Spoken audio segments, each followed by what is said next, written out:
This video is on installing Flaming River's rack and pinion steering 1993 Chevy OBS pickup, and this is the unit right here.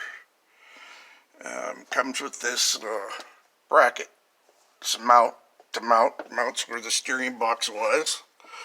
The only thing I had to do to get the old bolts out, I had to cut this top bolt right here because it came in the other way, and it was either cut the top bolt or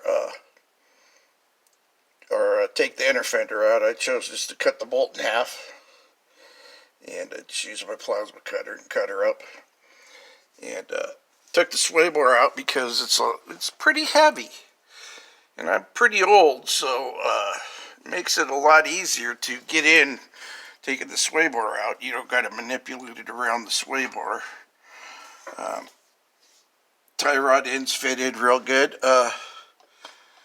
You know, they cut a taper hole. They don't scrimp and cut some square hole that you can't get a tapered tie rod in it. Factory tie rod ends. Only thing I got left to do now is plumb it up and hook up the steering column. Maybe I'll do a video on that. I don't know. We'll see.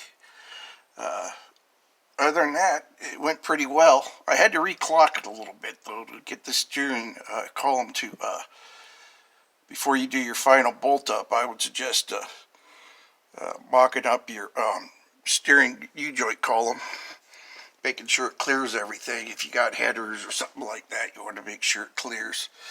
But it uses the stock tie rod ends and pretty much bolts right in.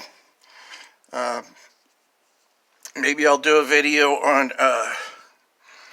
plumbing it up and putting the steering column in, this steering shaft. Alright, thanks for watching.